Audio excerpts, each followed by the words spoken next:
ಮತ್ತೀಗ ಕಾಲಾವಕಾಶ ಕಳೆದಿರೋದ್ರಿಂದ ಈಗ ನಮ್ಮ ಹೆಸರು ಕರೀತಾರೆ, ದಯವಿಟ್ಟು ಅದು ಬಂದು ಸಹಿ ಮಾಡಬೇಕು.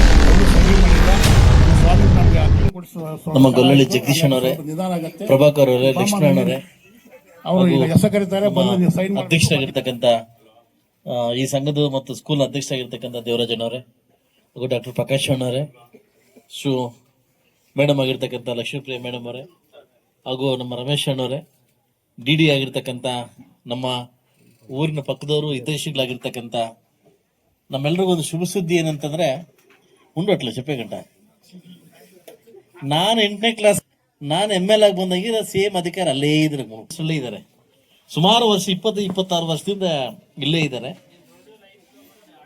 ಆದಷ್ಟು ಬೇಗ ಇವ್ರನ್ನ ಟ್ರಾನ್ಸ್ಫರ್ ಮಾಡ್ಬೇಕಂತ ಕೇಳ್ಕೊಂತೀನಿ. ಹಾಗೂ ಇವತ್ತಿನ ಕಾರಣಕರ್ತರಾಗಿರ್ತಕ್ಕಂಥ ಈ ಭಾಗ್ಯಕ್ಕೆ ಕಾರಣಕರ್ತರಾಗಿರ್ತಕ್ಕಂಥ ನಮ್ಮ ಹೆಣ್ಮಕ್ಳಿಗೆ ಹೊಲಿಗೆ ಯಂತ್ರ ಕೊಡಬೇಕು, ನಮ್ಮ ಹೆಣ್ಮಕ್ಳಿಗೆ ಸ್ಕೀಮ್ಸ್ ಕೊಡಬೇಕು, ನಮ್ಮ ಹೆಣ್ಮಕ್ಳು ಲೋನ್ ಕೊಡ್ಬೇಕಂತ ಈ ವರ್ಷದಲ್ಲಿ ಕೂಡ ಈ ತಪನ ಬೀಳ್ತಕ್ಕಂಥ ನಮ್ಮೆಲ್ಲರೂ ಈ ವಯಸ್ಸಲ್ಲಿ, ಅವ್ರ ವಯಸ್ಸು ಇನ್ನೂ 23 ವರ್ಷ ಆದ್ರೆ ಬೀಳ್ತಕ್ಕ ಅವ್ರ ಕೆಲಸ ಹೆಂಗಿದೆ ಅಂತಂದ್ರೆ, ನನಗೆ ಸುಮಾರು ಇಡೀ ತಾಲೂಕೆಲ್ಲ ಸುತ್ತಾಡಿ ಎಲ್ಲ ಹೆಣ್ಮಕ್ಳೆಲ್ಲ ಗುರ್ತಿಡಿದು ಇಲ್ದವ್ರಿಗೆ ಮಿಷಿನ್ ಕೊಡ್ಬೇಕಂತ ಅಂದ್ಬಿಟ್ಟು ನಮ್ಮ ಮಲ್ನಾಕ್ಳಲ್ಲಿ ಸ್ವಾಮಿ ಸರ್ ದಯವಿಟ್ಟು ಅವ್ರಿಗೆ ಮೊನ್ನೆ ಒಂದು ಹೆಸರಿಟ್ಬಿಟ್ಟಿದೀವಿ, ಸ್ವಾಮಿ ಇದೇನು ಸ್ವಾಮಿ ಹೊಲಿಗೆ ಯಂತ್ರ ಸ್ವಾಮಿ ಅಂತ ಹೆಸರಿಟ್ಬಿಟ್ಟಿದ್ವಿ ಅವ್ರಿಗೆ, ಮಿಷಿನ್ ಕುಟ್ಟೆ ಸ್ವಾಮಿ ಹೆಸರಿಟ್ಬಿಟ್ಟಿದ್ವಿ ಅವ್ರಿಗೆ. ಸೊ ಇವರು ತುಂಬಾ ಕಷ್ಟ ಬಿದ್ದು ಈ ಒಂದು ಕಾರ್ಯಕ್ರಮ ಮಾಡ್ಲಿಕ್ಕೆ ಇದು ಮಾಡಿದ್ದಾರೆ.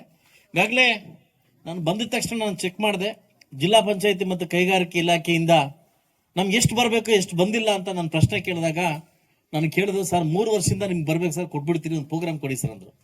ಅವಾಗ ನಮ್ಮ ಸರ್ಕಾರದಿಂದ ಏನು ನಮ್ಮ ಹೆಣ್ಮಕ್ಳಿಗೆ ಬರ್ತಕ್ಕಂಥ ಏನು ಪ್ರಾತಿನಿಧ್ಯ ಇದೆಯೇ, ಏನು ಸೌಕರ್ಯ ಬೇಕು ಅದನ್ನು ತಂದು ಕೊಡ್ತಕ್ಕಂಥ ನಾನೊಬ್ಬ ಸೇವಕ ಅಷ್ಟೇ. ನಾನು ಕಷ್ಟ ಬಿದ್ದು ಇದು ಮಾಡಿಲ್ಲ. ಏನೇನು ಬರಬೇಕು ಸರ್ಕಾರದಿಂದ, ನಮ್ಮ ಹೆಣ್ಮಕ್ಳಿಗೆ ಏನೇನು ತರಿಸ್ಬೇಕು ಅದನ್ನ ತಗೊಂಬಂದು ಕೊಡೋ ಜವಾಬ್ದಾರಿ ಒಬ್ಬ ಶಾಸಕಂದು, ಒಬ್ಬ ಸೇವಕಂದು. ಇದ್ರಲ್ಲಿ ವಿಶೇಷವಾಗಿ ಏನು ನಾನು ಕೆಲಸ ಮಾಡಿಲ್ಲ. ಈಗಾಗಲೇ ಸ್ವಾವಲಂಬಿ ಲೋನ್ಗಳನ್ನ ಸಾಕಷ್ಟು ಹೆಣ್ಮಕ್ಳಿಗೆ ಬಂದಿದ್ದಾವೆ. ಯಾರೋ ಸುಮಾರು 70-75 ಸ್ವಾವಲಂಬಿ ಲೋನ್ ಬಂದಿದ್ದಾವೆ, ಸಂಘಕ್ಕೆ ಕೊಡೋದು ಯಾರು ಅಪ್ಲೈ ಮಾಡಿಲ್ಲ. ಇದ್ರ ಬಗ್ಗೆ ಗೊತ್ತಿದೆಯೋ ಗೊತ್ತಿಲ್ಲೋ ನನಗೆ ಗೊತ್ತಿಲ್ಲ. ಸಾಕಷ್ಟು ಸಂಘಗಳಿಗೆ ಗೌರ್ಮೆಂಟ್ ಇಂದ ಅಮೌಂಟ್ ಬರ್ತದೆ, ಅದು ಬರೀ 8-9 ಜನ ಅಪ್ಲೈ ಮಾಡಿದ್ದಾರೆ, ಸುಮಾರು ಜನ ಮಾಡಿಲ್ಲ. ಇದ್ರ ಬಗ್ಗೆ ಸುಮಾರು 2 ಲಕ್ಷ 3 ಲಕ್ಷ ಅಮೌಂಟ್ ಬರ್ತದೆ. ಅದ್ರ ಬಗ್ಗೆ ಅಪ್ಲೈ ಮಾಡಿ ನಾನೇ ಸೈನ್ ಮಾಡಿ ಕೊಡ್ತೀನಿ, ಖಂಡಿತವಾಗಿ ತಮ್ಗೆಲ್ಲ ಬರ್ತದೆ. ನಾನು ಒಂದೇ ಹೇಳೋದು, ನಮ್ಮ ಇಲಾಖೆಯಿಂದ ಪ್ರತಿ ವರ್ಷ ಏನೇನು ಬರಬೇಕೋ ಎಲ್ಲವನ್ನೂ ಸೌಕರ್ಯ ಮಾಡಿಕೊಡ್ತಕ್ಕಂಥ ಜವಾಬ್ದಾರಿ ನಮ್ಗಿರ್ತದೆ. ದಯವಿಟ್ಟು ಯಾವ ಹೆಣ್ಮಕ್ಳು ಇದನ್ನ ಫಲಾನುಭವಿಗಳಿದ್ದಾರೆ ಇದನ್ನ ಪಡ್ಕೊಂತೀರಿ, ನಿಮ್ಮ ಜೀವನೋಪಯೋಗಕ್ಕಾಗಿ ಒಂದು ಸೈಡಲ್ಲಿ ಏನು ತಾವು ಇದೇ ಜೀವನ ಅಲ್ಲ, ನಿಮಗೆ ಸೈಡಲ್ಲಿ ಏನು ಕೆಲಸ ಮಾಡ್ಕೊಂತ ಇದ್ದೀರಿ, ನಿಮ್ಮೆಲ್ರಿಗೂ ಒಳ್ಳೇದಾಗ್ಲಿ ಅಂತ ನಾನು ಬಯಸ್ತೀನಿ.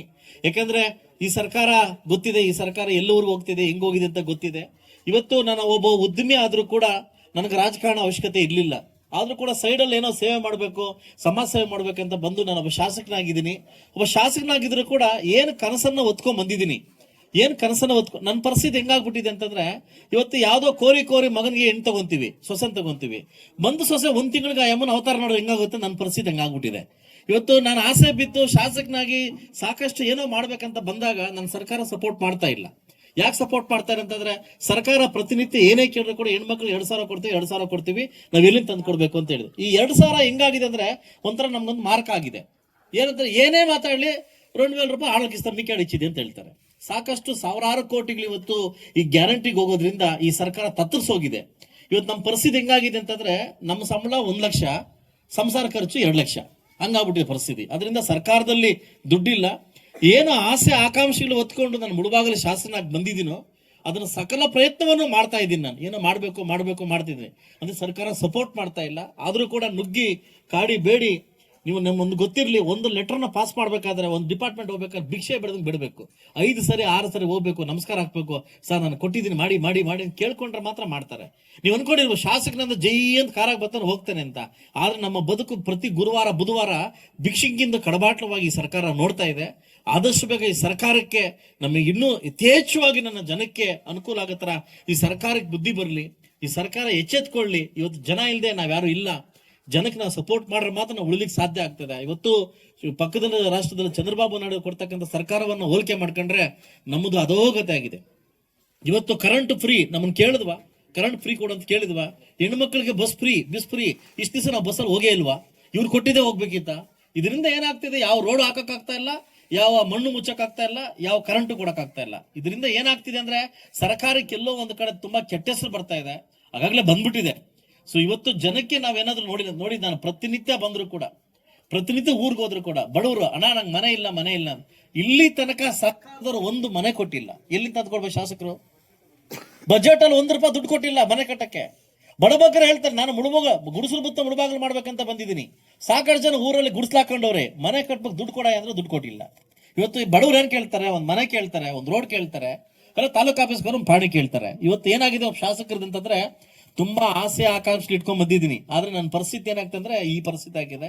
ಆದಷ್ಟು ಹೆಣ್ಮಕ್ಳು ಜಿಲ್ಲಾ ಪಂಚಾಯತಿ ಮತ್ತು ಕೈಗಾರಿಕೆಗಳಿಂದ ಏನೇನ್ ಬರಬೇಕು ಅದಕ್ಕೆಲ್ಲ ತಾವೆಲ್ಲ ಅಪ್ಲೈ ಮಾಡ್ಕೊಂಡು, ತಾವೆಲ್ಲ ಹೆಣ್ಮಕ್ಳು ತುಂಬಾ ಸ್ಕೀಮ್ಸ್ ಬರ್ತಾ ಇದೆ, ಅದೆಲ್ಲ ಅಪ್ಲೈ ಮಾಡ್ಕೊಂಡು ತಾವೆಲ್ಲ ಫಲಾನುಭವಿಗಳಾಗಿ ತಮ್ಮ ಸಂಸಾರವನ್ನ ಚೆನ್ನಾಗಿ ನಡೆಸಬೇಕಂತ ಕೇಳ್ಕೊಂತ ಈ ಸುದಿನ ಅವಕಾಶವನ್ನು ಕೊಟ್ಟಿರ್ತಕ್ಕಂಥ ಜಿಲ್ಲಾ ಪಂಚಾಯತಿ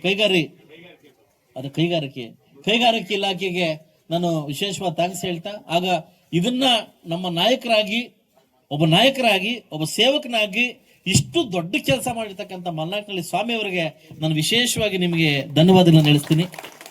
ಹಾಗೂ ಇಷ್ಟೆಲ್ಲ ಬಂದು ನನ್ನ ನಾಯಕರು ಬಂದು ನಮ್ಮ ಜೊತೆ ಒಗ್ಗೂಡಿ ಈ ಕಾರ್ಯಕ್ರಮನ ಹಂಚ್ಕೊಳ್ಳಿಕ್ಕೆ, ನಿಮ್ ಜೊತೆ ನಾವು ಇದು ಮಾಡ್ಲಿಕ್ಕೆ ನಮ್ಗೆಲ್ಲ ಸಹಕಾರ ಕೊಟ್ಟಿರ್ತಕ್ಕಂಥ ಎಲ್ಲ ನಾಯಕರಿಗೂ ಅನ್ಸುತ್ತಾ ದಯವಿಟ್ಟು ಸಾಮೂಹಿಕವಾಗಿ ಒಂದು 10 ಜನಕ್ಕೆ ಇಲ್ಲಿ ಕೊಡ್ತೀನಿ, ಮಿಷನ್ ಕೊಡ್ತೀನಿ.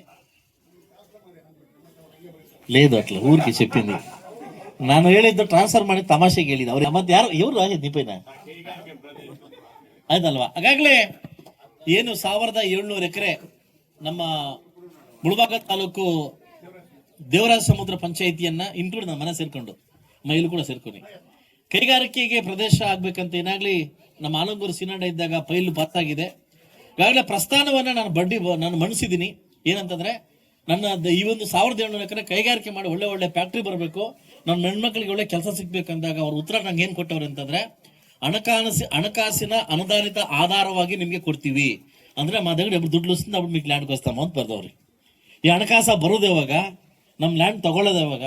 ಅದಕ್ಕೆ ಸೆಂಟ್ರಲ್ ಗೌರ್ಮೆಂಟ್ಗೆ ಒಂದು ಶಿಫಾರಸ್ ಮಾಡಿದ್ದೀನಿ. ನಿಮಗೆ ಎಕ್ಸ್ಪೋರ್ಟ್ ಅಂಡ್ ಇಂಪೋರ್ಟ್ಗೆ ನಮ್ಮ ಚೆನ್ನೈ ಪೋರ್ಟ್ ತುಂಬಾ ಹತ್ರ ಇದೆ, ನಿಮ್ದು ಯಾವುದೋ ಒಂದು ಫ್ಯಾಕ್ಟ್ರಿ ಕೊಡಿ, ಒಂದು 8,000 ಜನ ಕೆಲಸ ಮಾಡೋ ಫ್ಯಾಕ್ಟ್ರಿ ಕೊಡಿ, ನಾನು ಜಾಗ ಕೊಡ್ತೇನೆ ಅಂತ ಹೇಳಿದ್ದೀನಿ. ಈಗಾಗಲೇ ಚೀನಾ ಕಂಪ್ನಿ ಹತ್ರ ನಮ್ಮ ಕುಮಾರಸ್ವಾಮಿ ಅವರು ಮಾತಾಡಿದ್ದಾರೆ. ಸುಮಾರು 9,000 ಜನ ಕೆಲಸಕ್ಕೆ ಕೊಡ್ಲಿಕ್ಕೆ ಒಂದು ಫ್ಯಾಕ್ಟ್ರಿ ತರಲಿಕ್ಕೆ ಅದು ಶತಪ್ರಯತ್ನ ಮಾಡ್ತಾವ್ರೆ. ಬಹುಶಃ 9,000 ಜನಕ್ಕೆ ಕೆಲಸ ಕೊಟ್ಟರೆ ಅದ್ರಲ್ಲಿ 5,000 ಜನ ಹೆಣ್ಮಕ್ಳಿಗೆ ಕೆಲಸ ಸಿಗ್ತಕ್ಕಂಥ ಚಾನ್ಸಸ್ ಇದೆ. ಆದಷ್ಟು ಬೇಗ ಈ ಕಾರ್ಯ ನೆರವೇರ್ಲಿ ಅಂತ ನಾನು ಹಿಂದೆ ಬಿದ್ದಿದ್ದೀನಿ. ಆಗುತ್ತೆ ಅನ್ನೋ ನಂಬಿಕೆ ಕೂಡ ನನಗಿದೆ. ಅದಾದ್ರೆ ಏನೋ ಒಂದು ಕೆಲಸ ಒಳ್ಳೇದಾಗ್ಲಿ ಅಂತ ನನಗೆ ನಂಬಿಕೆ ಇದೆ. ಖಂಡಿತವಾಗ್ಲೂ ವಿಶೇಷವಾಗಿ ನಮ್ಮ ರವಿಚಂದ್ರನ್ ಥ್ಯಾಂಕ್ಸ್ ಹೇಳ್ತೀನಿ. ನನ್ನ ಮುಳಬಾಗಲ್ ತಾಲೂಕು ಕಟ್ಟಕಡೆಯವರು, ನಾವು ಈ ಕಡೆ ಪೋತೆ ತಮಿಳ್ನಾಡು, ಈ ಕಡೆ ಪೋತೆ ಆಂಧ್ರ ಕಾದು ಇದನ್ನ ಮಧ್ಯದಲ್ಲಿ ಕಿಕ್ಕೇಸ್ಕೊಂಡಮ್. ನೀವೆಲ್ಲಾ ತಾಲೂಕು ನೋಡ್ದಂಗೆ ನಮ್ಮ ಹೆಣ್ಮಕ್ಳು ನೋಡಕ್ ಹೋಗ್ಬೇಡಿ. ವಿಶೇಷವಾಗಿ ನಮ್ಮ ತಾಲೂಕನ್ನ ಪರಿಗಣಿಸ್ಬೇಕು. ನೀವು ವಿಶೇಷವಾಗಿ ನೋಡ್ರೆ ನಾನು ನಿಮ್ಮನ್ನು ವಿಶೇಷವಾಗಿ ನೋಡ್ತೀನಿ, ಅದಲ್ವಾ? ಅದರಿಂದ ನಮ್ಮ ಹೆಣ್ಮಕ್ಳಿಗೆ ಏನೇನಾಗುತ್ತೋ ಅದನ್ನೆಲ್ಲ ಆದಷ್ಟು ಬೇಗ ಕೊಡ್ಬೇಕಂತ ತಮ್ಮಲ್ಲಿ ಕೇಳ್ಕೊಂತ, ಸೊ ಆದಷ್ಟು ಬೇಗ ಒಳ್ಳೇದಾಗ್ಲಿ ಅಂತ ಕೇಳ್ತಾ ಎಲ್ಲ ಹೆಣ್ಮಕ್ಳಿಗೂ ಈ ಅವಕಾಶ ಕೊಟ್ಟಿದ್ದಕ್ಕೆ ನಿಮ್ಗೆ ನಮಸ್ಕರಿಸ್ತಾ ನನ್ನ ಮಾತು ಮುಗಿಸ್ತಾ ಎಲ್ರು ಒಳ್ಳೇದಾಗ್ಲಿ.